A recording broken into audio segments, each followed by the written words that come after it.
Would you mind just kind of leaning next to the person next to you, so the three of you guys can have a quick conversation, the two of you guys can have a quick conversation. I want you to focus on what was some evidence that you saw of students,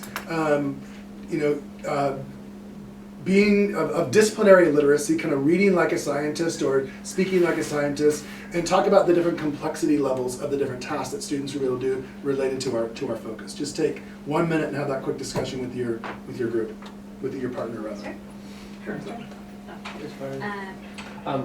One of the things I noticed was every time we start going through the reading, kids were getting up and they were underlining.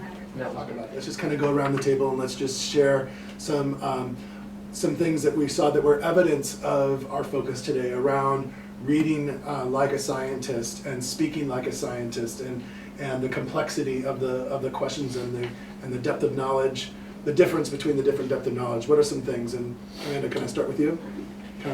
So you said the accountability for the academic speaking, they had to use the correct vocabulary words, and we were giving them a chance to, if they made the mistake not to use it first, then they were called upon to do it again.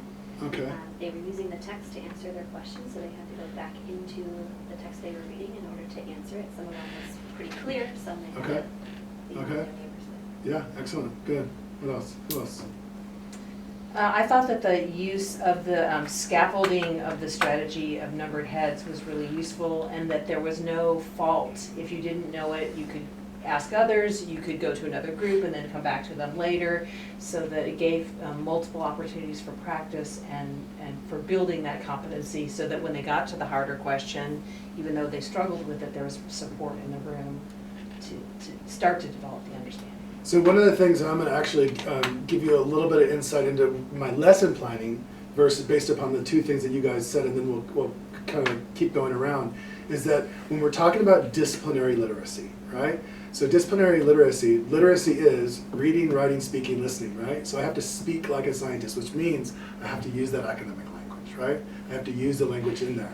And as a scientist, part of my job is I need to find evidence. I need to go back to that text. And as a scientist, it's important that I speak with my colleagues and I talk about what we're doing, because those are all things that I do in my discipline. If I'm an expert in my discipline, that's where. So when in my planning, I could have very easily just done talk with your partner, but I wanted to be more strategic in group work, because that's more about what that discipline really gets them to do. When they go into a lab, they should be depending upon the 6 of them working together, as opposed to just what's going inside their brain. So that was intentional on that side, on the disciplinary literacy aspect of it. So what else did we see? Sentence frames that you provided, Okay. and held them accountable for it. So Okay.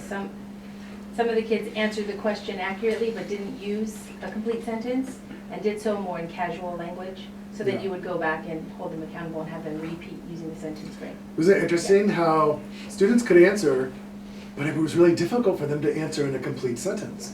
Even they knew the answer, but it was really hard to put them in a complete sentence, which tells us that they may have the answer, but they don't have the conceptual understanding of the answer. Yeah, so Or they don't have practice responding in complete sentences with disciplinary literacy. okay, so reflect individually for a second.